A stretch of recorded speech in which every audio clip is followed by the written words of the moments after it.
diuruk kembali ya, diuruk kembali, atau ditimbun kembali. Nah, kemudian baru di atasnya nanti akan dipasang lantai kerja. Oke, itu untuk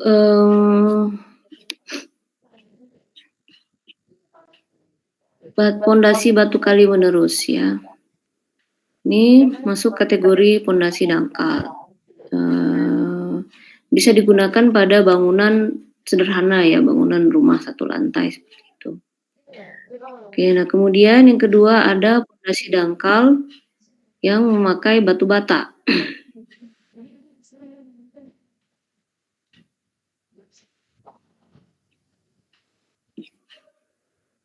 Oke, untuk pondasi menerus batu bata ini memang biayanya sangat murah ya, atau relatif lebih murah lah, relatif lebih murah dari pasangan batu kali.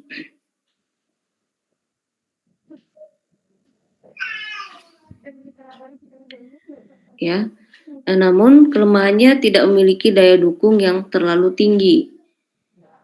Nah, ini diterapkan pada konstruksi yang sederhana, yang bebannya nggak terlalu berat. Misalnya sebuah pusjaga gitu kan, tidak terlalu berat ya.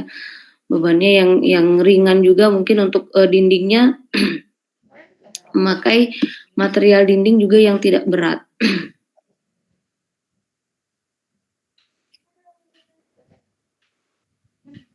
Seperti dinding batako itu relatif lebih ringan ya daripada dinding batu bata.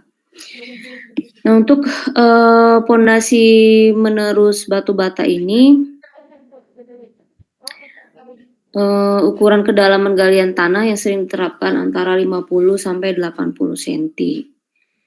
Material utamanya sudah pasti ada batu bata, kemudian tetap ada semen ya untuk merekatkan batu batanya, campuran semen pasir. Nah, pondasi ini juga memiliki kelemahan ya, dibutuhkan tanah galian yang cukup banyak di sepanjang tempat pendirian struktur dinding bangunan. Nah, kemudian pondasi batu bata ini hanya bisa diterapkan pada kondisi tanah yang area pembangunannya cukup stabil. Nah, dan dia punya kelemahan kalau sering terendam air ya, akan cepat keropos dan nanti lama-lama pondasinya. Jadi dia memang harus berada di kondisi tanah yang lebih padat ya.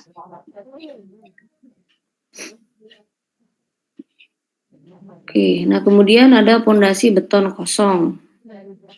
Jadi nggak memakai pondasi beton kosong ini atau beton tanpa tulangan, itu ada campuran semen, pasir, dan kerikil 133.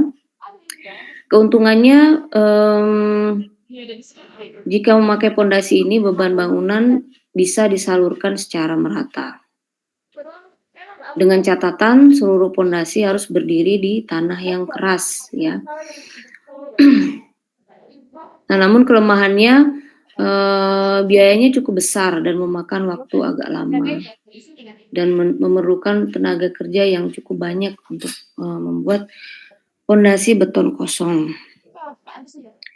Oke, itu yang ketiga ya, pondasi yang ketiga. Nah, berikutnya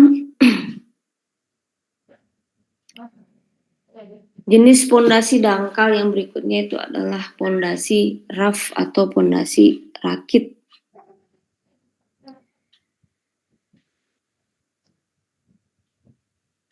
Ya, jadi ini dia bisa berupa slab ya, pondasinya seperti ketika mengerjakan lantai berupa slab yang cukup lebar dan memerlukan rakitan tulangan yang cukup banyak ya. Nah, pondasi raf itu adalah salah satu jenis pondasi bangunan dengan kekuatan dan volume yang besar. Yang terbuat dari plat beton bertulang. Nah, bahan utamanya yaitu tadi ada, besi ya, rakitan besi, kemudian dia nanti akan dicor memakai, cor-coran beton juga. Nah, pondasi ini berfungsi untuk meneruskan beban bangunan di atasnya, kemudian disalurkan ke tanah yang keras. Jadi dia biasanya memang digali terlebih dahulu ya, ini kan kalau kita lihat gambarnya, itu masuk ke dalam ya pondasinya. Ini ada tanah galian terlebih dahulu, dicari sampai, tanah kerasnya, dan di atasnya itu langsung rakit ini, atas tanah keras itu dirakit, besi ya. Di bawahnya sebelum dilakukan perakitan besi itu ada, diletakkan terlebih dahulu atau dicor terlebih dahulu untuk, alas besinya ini, ada cor-coran, betonnya terlebih dahulu baru ada, rakitan besinya. Nah, pondasi ini termasuk jenis pondasi dangkal. Tadi ya sudah saya sebutkan berbentuk plat sangat lebar dengan ketebalan tertentu, sehingga membentuk plat raksasa. Jadi nggak seperti pondasi misalnya telapak, itu kan setempat ya. Kalau ini, bisa cukup lebar sekali sama seperti yang saya bilang tadi, hampir seperti lantai juga ya.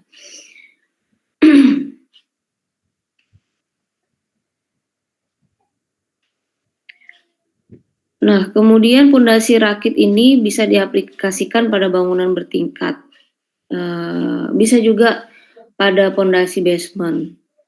Nah, bisa juga untuk konstruksi rumah, 1 lantai atau 2 lantai. Nah, bahkan pada bangunan yang digunakan untuk tempat menopang.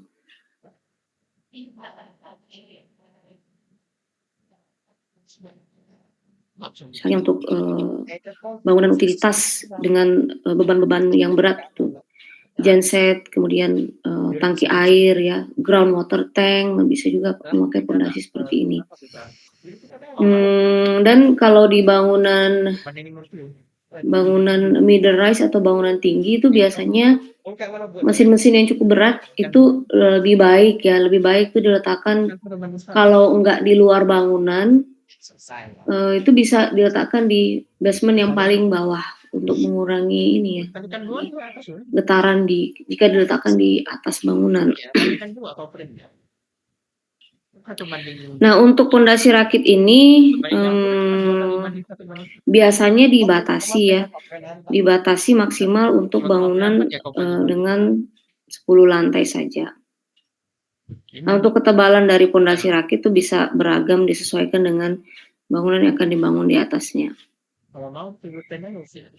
Kalau misalnya bangunannya itu cukup tinggi atau mungkin lebih dari 10 lantai, maka pondasi rakit ini bisa dikombinasikan atau ditambahkan dengan pondasi dalam, di mana pada bagian bawah bisa diberikan, apakah bore pile atau, tiang pancang ya, untuk semakin memperkuat pondasi di bawahnya.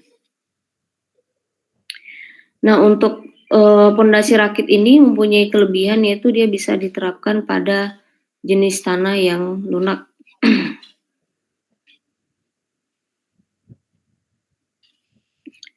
Oke, berikutnya, masih pondasi dangkal. Pondasi dangkal yang berikutnya adalah pondasi telapak. Pondasi telapak ini, bisa juga mulai diterapkan di bangunan, berlantai 2 ya, pakai pondasi telapak. Kemudian kalau kondisi tanahnya itu adalah tanah keras, dia tidak diperlukan tiang pancang atau, bore pile sebagai tambahan. Jadi dia cukup pondasi telapak saja dengan kedalaman 2 meter. Nah, untuk pondasi dangkal ini memang, rata-rata ya, dia tidak melebihi dari kedalaman 3 meter.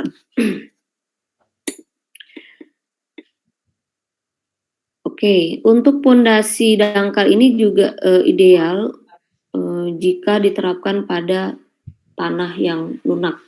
Tanah yang keras lebih bagus lagi ya, tapi tanah yang lunak juga masih bisa diterapkan. Nah, untuk misalnya untuk bangunan 2 lantai, terkadang jika tanahnya kondisinya lunak, maka untuk membantu pondasi dinding atau pondasi menerusnya itu sloofnya ditambahkan lagi di bawahnya ada pondasi batu kali menerus. Namun kalau tanahnya itu sudah cukup keras, itu untuk dinding bisa memakai sloof saja. Mungkin dengan ukuran sloof yang lebih besar ya dari biasanya. Oh, belum dipanas juga? Oke, ini juga sudah sangat familiar dengan kalian kalau pondasi telapak ini memakai tulangan untuk platnya ya, disusun seperti ini terhadap sumbu X dan Y dan punya kedalaman juga. Ada tulangannya, kemudian dengan diameter tertentu ya, besi yang di bawah itu diameternya lebih besar daripada besi yang di atas. Nah, dan ada ininya, backcasting besinya.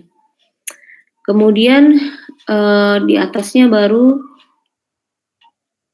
ini dipasang kolom ya, yang besinya itu juga berkait dengan pondasi parket besi, pondasi parket yang ada di bawahnya. Apa nama grupnya? Oke. Nah, kemudian setelah besi ini dirakit dan nanti kolomnya akan dipasang backcasting ya. Nah, ini kolomnya dicor terlebih dahulu, baru di atas dipasang backcasting untuk kolom, kemudian kolomnya juga dicor sehingga nanti jadi satu, jadi senyawa ya antara pile cap dengan kolomnya. Nah, untuk misalnya pengetesan di lapangan selain memakai hammer test untuk kekuatan betonnya, memang lebih baik biasanya kalau di lapangan itu semennya itu langsung dipesan ya, sudah ready mix gitu. Jadi kadang langsung sekali cor. Sehingga kualitas betonnya juga lebih terjamin daripada misalnya ini diproses di lapangan ya. Kadang kalau diproses di lapangan kadang kualitas betonnya itu kurang bisa dapat. Misalnya K225 nanti bisa nggak tercapai segitu.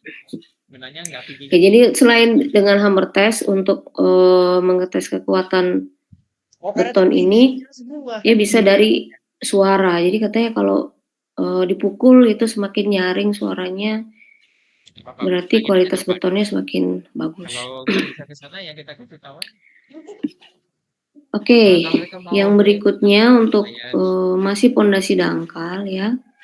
Ini adalah pondasi umpak. Pondasi umpak ini berbeda dengan pondasi pelapak tadi, walaupun sama-sama konsepnya setempat ya, pondasi setempat.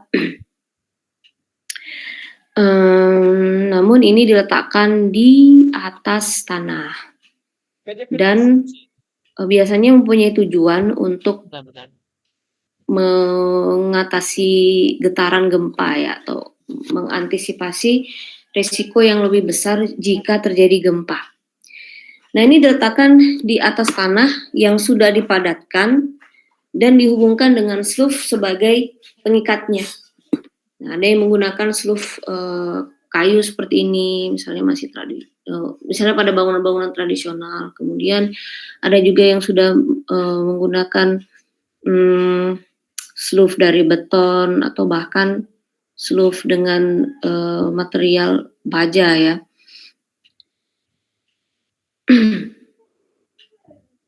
Nah, jadi karena dia letaknya di atas tanah, maka dia akan menahan gaya gempa secara horizontal karena bangunannya tidak patah ya.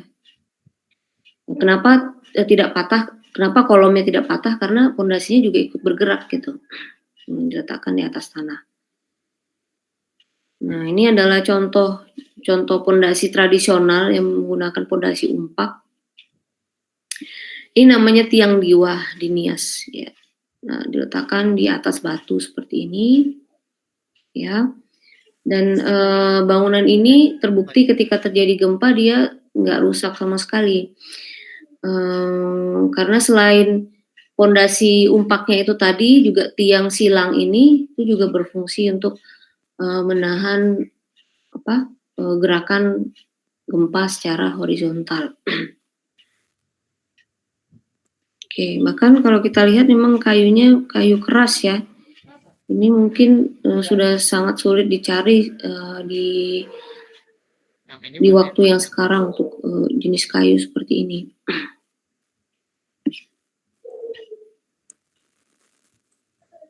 Oke, oh slide-nya terlambat ya. Nah ini maksud saya tadi, ya. Ini adalah tiang diwa atau tiang silang berbentuk diagonal seperti ini, berfungsi untuk menahan tadi getaran gempa dan dia diletakkan di atas pondasi umpak, ya. Oke, nah ini skematik dari pondasi umpak. Jadi bisa menggunakan pondasi umpak dari beton seperti ini yang disambung ke sloof dengan menggunakan angkur ya. Sloof-nya bisa sloof kayu atau sloof beton juga bisa. Nah, kemudian untuk pengakuannya ini kadang ditambahkan lagi ada balok silang di sini ya. Ada balok silang.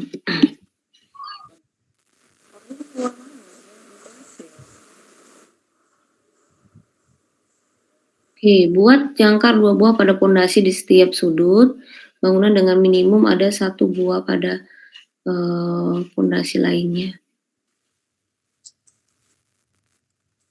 Oke, nah karena ini memang hanya untuk bangunan yang sederhana ya, bukan bangunan yang bebannya cukup berat, maka untuk angkur besinya juga diperlukan minimum di 12 mm diameternya. Oke, nah berikutnya kita masuk ke pondasi dalam. Nah, pondasi dalam ini lebih dari 3 meter. Kemudian kedalamannya sangat bervariasi sekali ya. Ada yang 6 meter, ada yang 12 meter, dan bahkan lebih dari situ. Oke, yang pertama itu adalah pondasi tiang pancang. Nah, jadi kalau pondasi tiang pancang ini dia sudah diproses dari pabrik ya. Nah, jadi ketika di lapangan dia sudah jadi seperti ini. Nah, ini dalam kondisi yang sudah ditegakkan ya dan disiapkan untuk ditekan ke bawah. Nah, ini kan masih muncul ya, masih muncul di permukaan. Jadi seharusnya ini ditekan sampai ke bawah. Nah, baru nanti setelah dia udah sampai bawah, di atasnya itu akan disambung lagi dengan pile cap atau pondasi tapak tadi. Nah, ini kondisinya ketika masih baru dibawa ya, baru dibawa dari pabrik tuh kayak gini. Ini nanti yang ditaruh di bagian bawah, yang runcing. Nah, untuk mengangkutnya juga ke lapangan perlu mobil pengangkut alat berat ya. Kemudian untuk memberdirikannya juga perlu alat berat. Nah, supaya dia tegak lurus. Ya, oke. Nah, pada dasarnya pondasi dalam ini adalah jenis pondasi yang dipilih untuk memindahkan beban bangunan yang jauh lebih dalam ke dalam tanah. Artinya pondasi ini memiliki kekuatan struktur yang lebih terjamin dan lebih aman. Nah, kedalamannya ini pasti jauh melebihi dari pondasi dangkal. Jadi biayanya pasti lebih mahal ya. Nah, untuk pondasinya aja, misalnya bangunan 4 lantai, yang ukurannya kira-kira 20 kali 25. Itu untuk pondasinya aja bisa sampai 700 sampai 800 juta, hanya pondasinya aja. Yang nggak kelihatan ya, nggak kelihatan ditanam ke dalam tanah itu bisa 800 juta rupiah.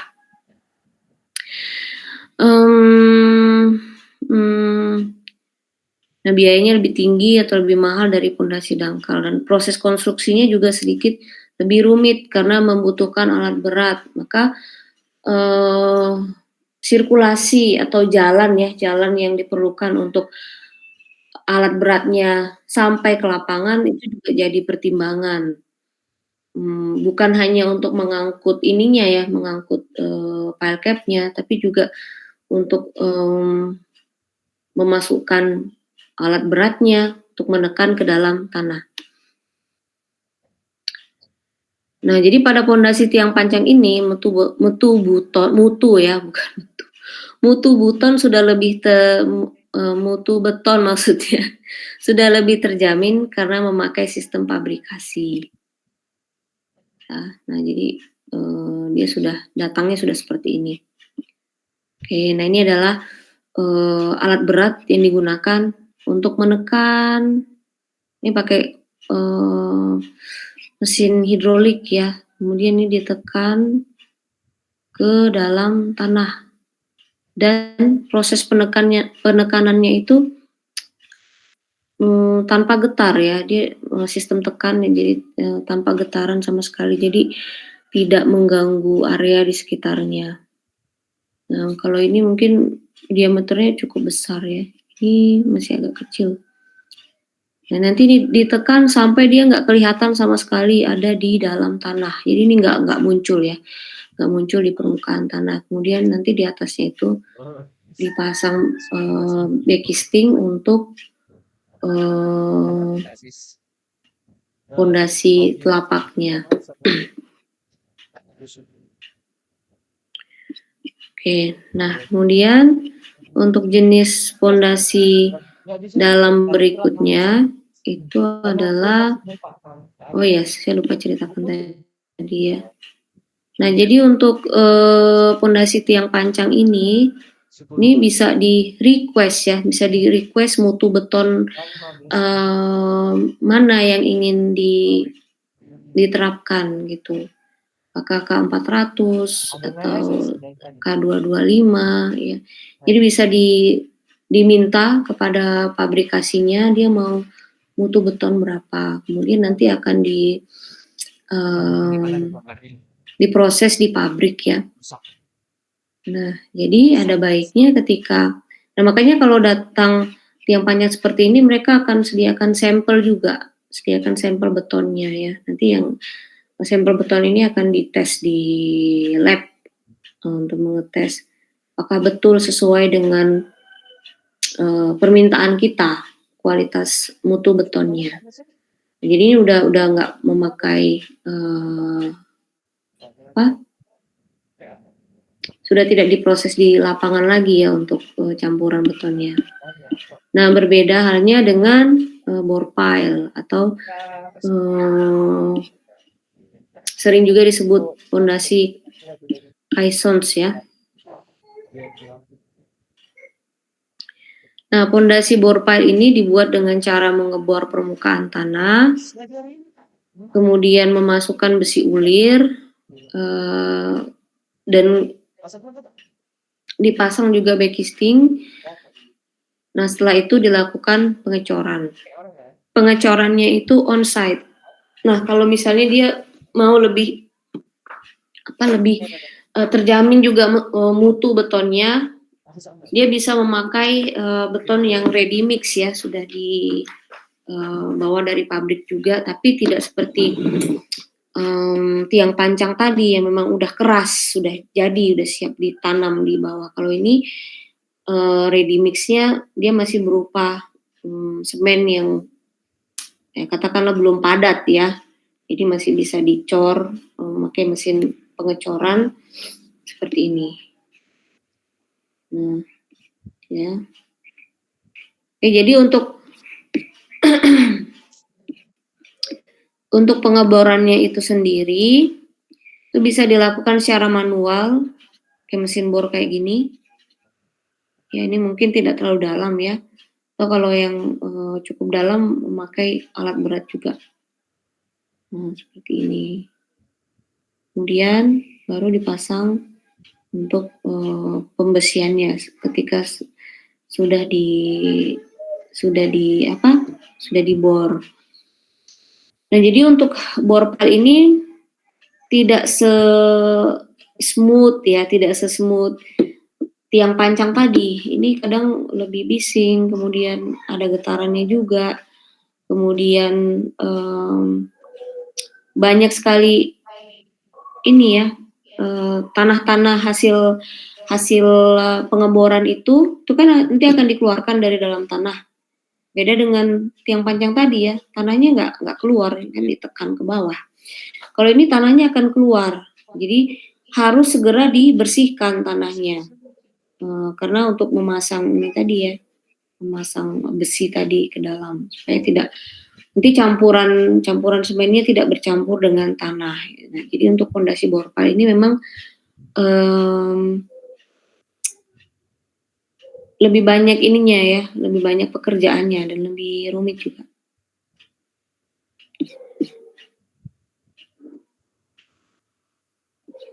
Nah, jadi bisa dilakukan pengeborannya secara manual dan juga secara hidrolik dengan mesin berat seperti ini. Oke. Nah, yang berikutnya ini adalah beberapa jenis pondasi tiang ya. Tadi ada maksudnya dari segi materialnya ya. Tadi kalau untuk pondasinya ada pondasi pancang dan ada pondasi bor pile, maksudnya dalam proses pemasangannya. Nah, untuk materialnya bisa juga ada yang menggunakan tiang kayu ya. Nah, kayu yang digunakan juga bukan kayu sembarangan ya. Atau ini ada cor di tempat, kemudian ada tiang pipa, ada cor di dalam selubung ini seperti bor pile tadi, kemudian ada beton pracetak, ini tiang pancang yang sudah ready tadi, kemudian ada tiang pipa, ada tiang baja juga ya, biasanya dipakai itu profil H, dan ada silinder prategang atau precast. Jadi di sini juga terdapat keterangan ya masing-masing berapa kekuatannya. Ini ada yang paling kuat itu adalah baja dan silinder prategang atau precast. Itu bisa memikul beban sampai 100 ton untuk satu fondasinya. Nah, mungkin nanti ini lebih jelasnya ada berapa diameternya ya. Ini ada kedalamannya sampai 30 meter. Nah, jadi sangat dalam sekali.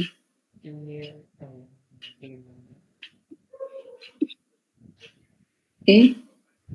Nah, ini materialnya yang lebih jelas ya. Composite ini gabungan antara misalnya fondasi baja, kemudian dilapis juga dengan beton. Kemudian ini baja steel, ini beton pracetak, tiang pancang, beton coran, ini pipa baja juga, dan ini fondasi kayu. Contoh-contoh fondasi tiang yang bisa ditanam di tanah dalam ya, atau fondasi dalam.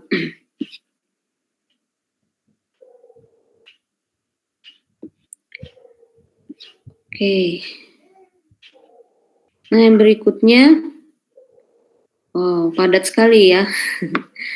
Nah, ini adalah contoh pemancangan fondasi dalam dengan menggunakan baja profil H. Nah, ini memang sangat kuat ya. Kalau tadi bisa memikul beban sampai 100 ton dengan kedalaman tertentu dan dengan ukuran tertentu. Nah, pondasi ini cukup kuat, namun kelemahannya dia gampang korosif jika tidak tertutup sempurna dengan tanah ya, misalnya ada celah-celah gitu, masih bisa masuk udara ya, terjadi oksidasi. Nah, itu akan menimbulkan korosif. Jadi kalau memakai tiang baja ini harus bisa dipastikan dia memang tertutup dengan sempurna oleh tanah, atau bisa juga dilapisi terlebih dahulu dengan lapisan anti karat ya, atau anti korosif. Karena kalau sudah ditanam, udah ada bangunan di atas, itu akan sulit sekali untuk membetulkan pondasi seperti ini yang sudah korosif ya.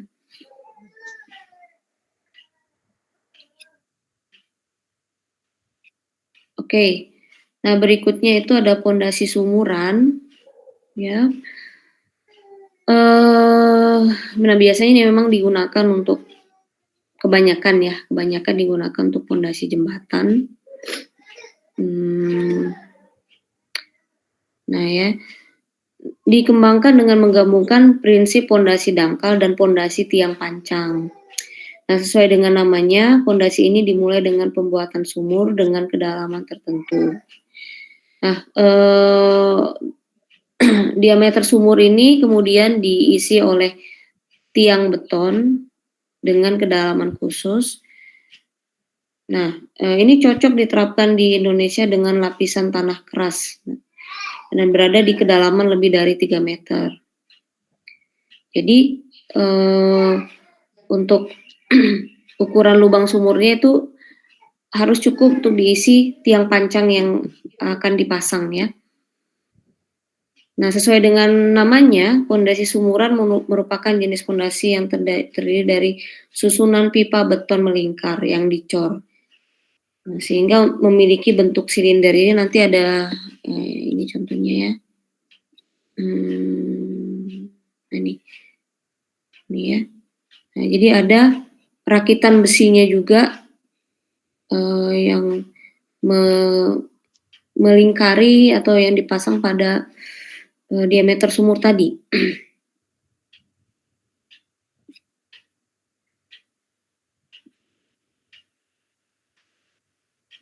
Oke, ini maksudnya ya, ada rakitan besi seperti ini. Ya.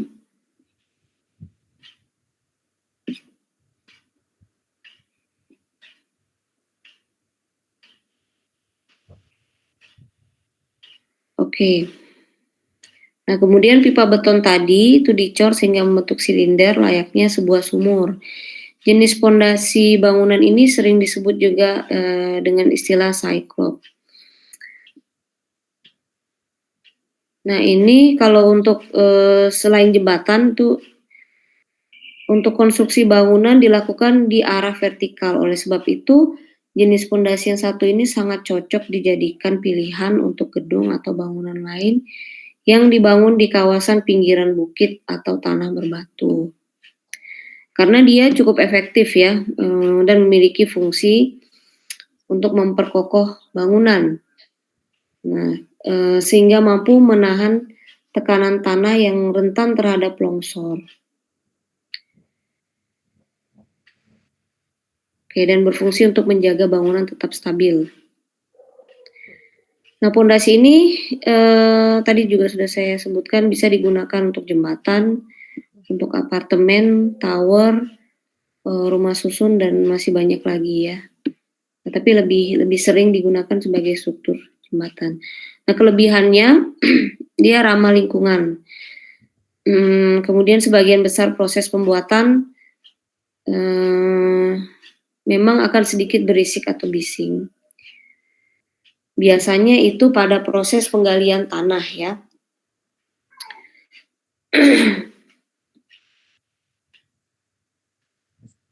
Pondasi ini sangat ramah lingkungan karena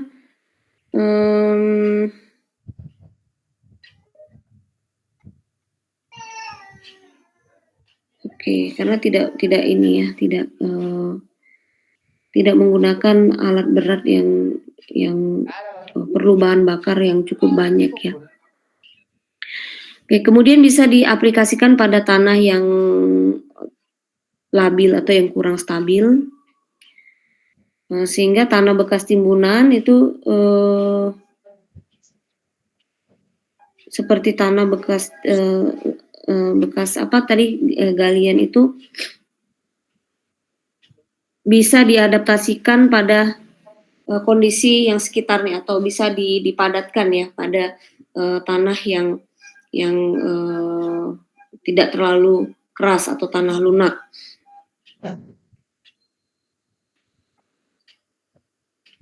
Oke, kemudian mampu menahan beban yang berat. Biaya pembuatannya relatif lebih terjangkau dan pembuatannya tidak terlalu rumit.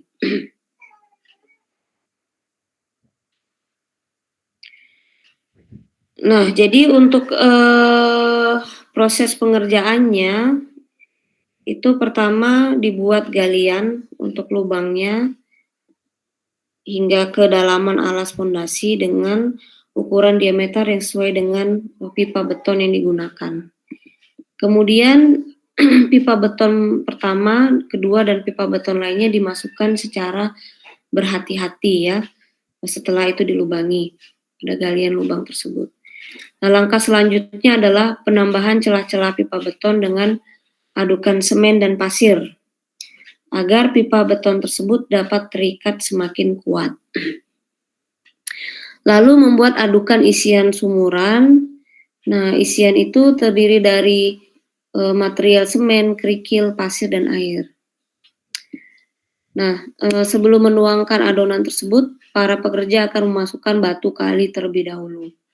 Barulah dimasukkan adonan campuran semen, kerikil, pasir tadi di atasnya.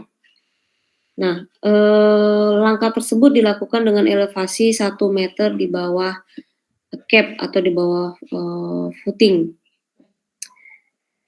Nah, setelah itu dilanjutkan proses pengecoran dengan beton K250 hingga pembuatan atas dinding sumur terisi secara merata dan penuh. Pada pondasi sumuran dapat dilanjutkan tahap pekerjaan pembesian untuk membuat cap atau footing pada kolom pilar. Ya. Jadi prosesnya tidak terlalu rumit seperti bor pile dan tiang pancang tadi, ini masih bisa dikerjakan secara manual.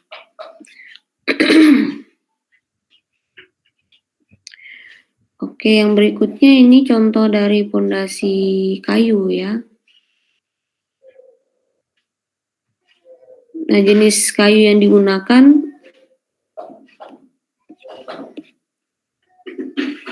itu cukup variatif, yaitu ada kayu ulin, kemudian ada kayu gelam, ada kayu mahang, medang, bintangur, ubar, ubah, dan kayu dolken juga bisa.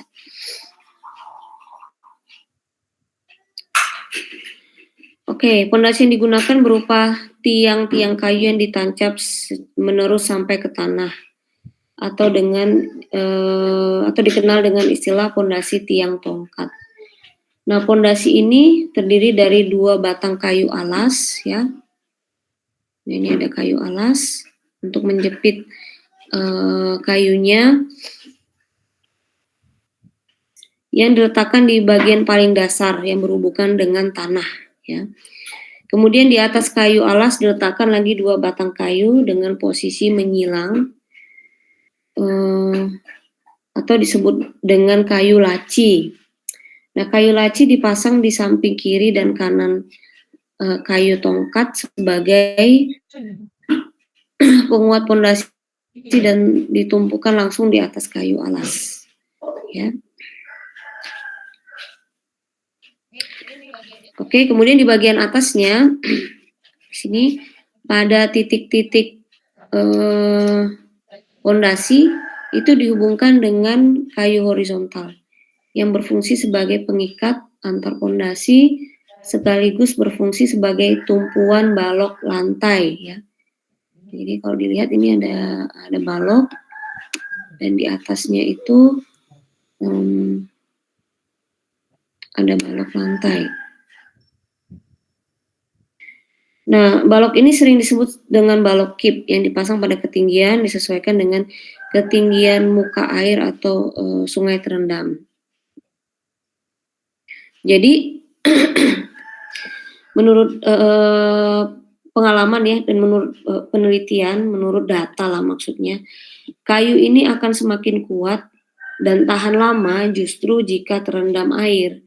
Karena jika terendam air tidak terjadi yang namanya oksidasi ya, sama seperti apa tadi, bajaha tadi ya, tidak terjadi korosif kalau tidak ada udara yang masuk atau oksidasi atau proses oksidasi yang terjadi. Dan jika tidak terjadi oksidasi, ini akan mencegah kayu menjadi lapuk ya.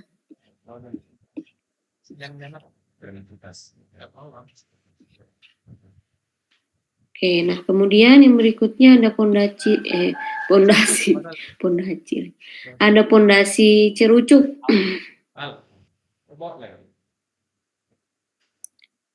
Nah, pondasi cerucuk ini biasanya digunakan pada daerah dengan kondisi lapisan yang kurang stabil dengan permukaan air yang cukup tinggi. Jadi pondasi ini bisa diterapkan di tanah lunak seperti tanah rawa atau tanah gambut. Pada kondisi tersebut dibutuhkan kayu cerucuk untuk pondasi untuk meningkatkan kekuatan geser serta mengurangi penurunan tanah yang terjadi. Nah, sekaligus untuk memadatkan tanah ya. Apabila bangunan berdiri di atasnya. Oke, jenis-jenis kayunya juga sama seperti tadi yang saya sebutkan. Metode pondasi cerucuk ini diklaim menjadi cara untuk menguatkan tanah dengan berbagai keuntungan. Oke, jadi kalau kita lihat di sini dia bahkan bisa memadatkan tanah di mana di atasnya itu berdiri pondasi telapak ya. Nah, misalnya ini di bawahnya itu tanah rawa, kemudian ini ada pondasi telapak, nanti akan ditimbun lagi. Dan ini jika dilakukan atau dipasang ya pondasi cerucuk, ini tanah yang kondisinya lebih lunak tadi bisa lebih keras atau lebih padat ya. Oke, nah jadi ini adalah penampang untuk pemasangannya ya. Di atasnya itu ada lapisan tanah atau geotekstil, kemudian di atasnya ada di bawahnya ada kepala cerucuk dan di pondasi cerucuknya itu dipancang di bawahnya ya. Nah, untuk pondasi cerucuk ini memang biayanya relatif lebih mudah karena bahannya mudah didapat. Pakai bambu juga bisa ya. Dan proses pelaksanaannya juga sederhana, waktu yang dibutuhkan cukup singkat. Kemudian pondasi cerucuk ini relatif lebih ringan dibandingkan beton atau baja, sehingga untuk pengadaannya di lapangan juga tidak terlalu memerlukan alat berat seperti tadi ya. Sehingga mudah untuk diinstalasi atau dipasang. Kemudian mudah dikontrol apabila tiang kayu tidak bisa masuk ke dalam tanah, maka bisa dilakukan pemotongan. Nah, kemudian dilengkapi dengan kekuatan tarik yang besar. Tiang pancang cerucuk cocok untuk friction pile, untuk pondasi pile yang tahan getaran ya. Pondasi ini lebih fleksibel terhadap beban horizontal dibandingkan tiang pancang selain kayu. Nah, karena dia masih punya itu dia friction pile itu ada ininya. Masih mempunyai ruang ya. Kalau tiang pancang itu kan udah nggak ada ruangnya lagi, udah sangat padat ya, sudah sangat kaku. Kalau ini masih ada ruang-ruang di mana dia masih punya space untuk bergerak. Nah, terlebih saat menerima beban tidak tetap, dia akan melentur dan segera kembali ke posisi semula. Itu kelebihan dari pondasi cerucuk. Kelemahannya Nah, untuk pondasi cerucuk ini harus berada di bawah permukaan air terendah agar tahan lama. Kemudian dibutuhkan biaya penggalian untuk mencapai air tanah terendah yang sangat dalam ya. Tiang dari kayu cerucuk memiliki umur relatif pendek dibandingkan dengan beton. Oke, karena ada ada daya tahannya tadi ya. Nah, apabila tidak berbentuk lurus, maka akan timbul penyimpangan yang telah ditentukan. Misalnya dia ketika dipanjang ke bawah itu miring. Kan nanti lama-kelamaan tiang di atasnya itu juga bisa lama-lama turun ya, lama-lama jadi miring juga. Tiang panjang kayu cerucuk tidak tahan terhadap jamur yang menimbulkan pembusukan. Nah, jadi ini memang kondisi yang mungkin agak sulit untuk dihindari ya. Jamur ini yang menyebabkan kondisi kayu dan selain faktor oksidasi tadi ya, jamur juga membuat proses pelapukan itu semakin cepat. Oke.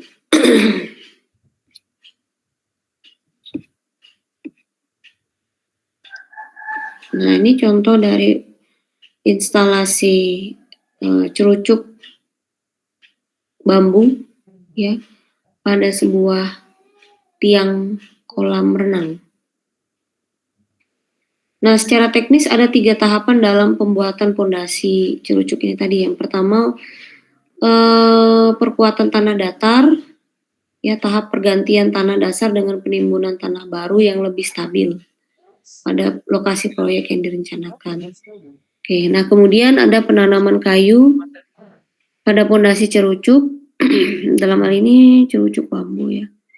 Tancapkan kayu sesuai dengan pondasi yang akan dikerjakan, setidaknya minimal dengan kedalaman 1,25 meter. Setelah tanah itu tadi digali ya. Nah, semakin dalam maka kekuatannya pasti akan semakin baik.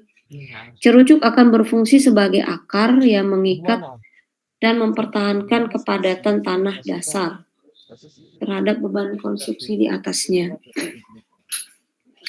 Oke, berikutnya ada pemasangan kepala cerucuk. Ya.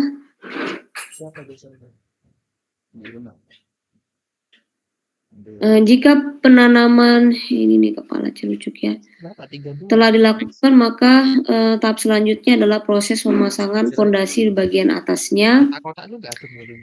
Nah, sebelumnya harus dilakukan penyatuan ujung kepala cerucuk di sini ya, kepala kayunya dengan membuat ikatan antar kepala kayu, kemudian dibuat bidang datar sebagai penempatan konstruksi. Atau ini sudah bisa dilakukan dengan material cor-coran ya untuk mengikat kepala dari tiang cerucuk tadi.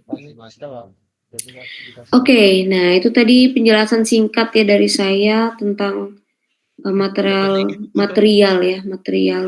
yang digunakan untuk pondasi, mulai dari tadi pondasi dalam, kemudian yang berikutnya adalah pondasi dangkal, yang berikutnya adalah pondasi dalam. Oke, sampai di sini ada yang mau ditanyakan?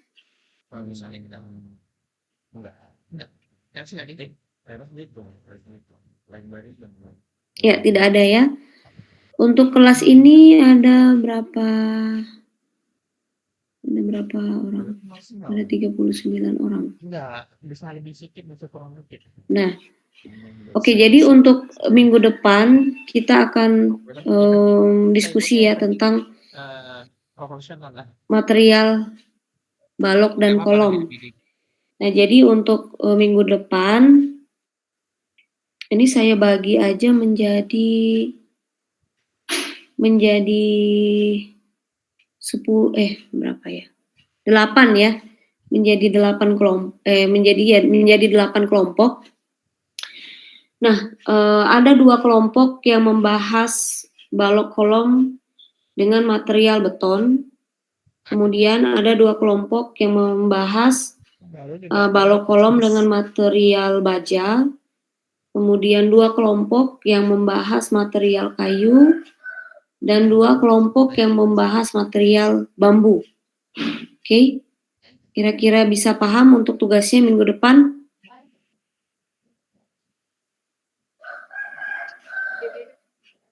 Bisa, Bu. Bisa ya? Jadi ada 8 ya, ada 8 kelompok, silakan kalian bagi sendiri, ada 8 kelompok. Yang dibahas itu ada 4 ya, balok kolom dari beton, balok kolom dari baja, balok kolom dari kayu, balok kolom dari bambu. Nah, namun untuk masing-masing material ini dibahas oleh 2 kelompok yang berbeda. Ya, paham ya? Nanti juga berarti presentasinya berbeda ya, walaupun sama-sama membahas material balok kolom yang sama. Oke.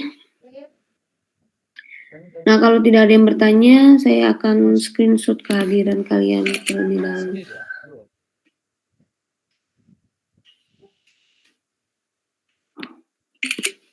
Kemarin dari sini ke sini lumayan bagus sih.